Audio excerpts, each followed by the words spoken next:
Masaya magbasa. Isang gabay para sa mga magulang sa pagbabasa sa bahay kasama ang mga anak.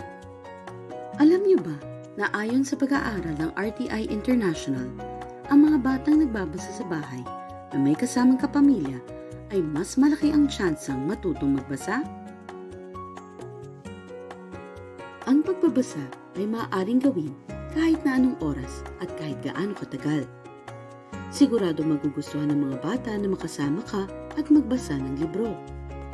Depende sa edad at kakayahan sa pagbabasa ng inyong anak, maaari kang pumili sa mga sumusunod. Basahan ng malakas ang iyong anak na puno ng ekspresyon habang nakikinig ito. O sabay na magbasa ng malakas. O kaya ay magsalitan kayo sa pagbabasa. Maaari ring makinig lamang habang nagbabasa ng malakas ang iyong anak. Paano mo pa masusulit ang oras ng pagbabasa? Pwede mong samahan ng pagtatanong bago, habang at pagkatapos magbasa ng kwento.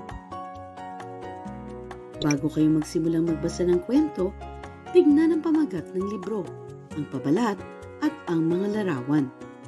Tanungin at ipahula sa iyong anak kung tungkol saan ang kwento sa pamamagitan ng pagtatanong ng mga bagay tulad ng, sa tingin mo, tungkol saan ang kwento? Bakit? Sino ang mga tao na nasa larawan? Anong ginagawa nila? Habang nagbabasa ng kwento, panandali ang huminto at suriin ang pagkakaintindi ng iyong anak sa mga mahahalagang salita. Halimbawa, maaari kang magtanong ng mga bagay tulad ng, narinig mo na ba ang salitang ito? Ano ang ibig nitong sabihin? At, ano pa ang iba pang mga salita na may parehong kahulugan? Kung ang iyong anak ay nagbabasa at nahihirapan sa isang salita, tulungan siya sa pagbigkas gamit ang mga letra ng salita. Kapag natapos niya na ang kwento, pag-usapan kung tungkol saan ito sa pamamagitan ng pagtatanong ng sino, ano, kailan, saan, at bakit. Maaari ka rin magtanong ng mga tanong gaya ng, anong nagustuhan mo sa kwento? Ano ang iyong natutunan? Purihin sila lagi sa kanilang mga pagsisikap na magbasa at sumagot ng mga katanungan.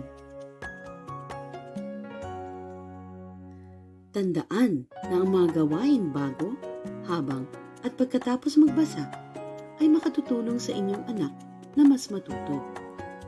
Hindi niyo kailangan tapusin ang isang libro sa isang upuan upang magkaroon ng saysay ang inyong oras ng pagbabasa. Sa pamamagitan ng mga paraang ito, ang inyong anak ay siguradong magtatagumpay sa pagbabasa.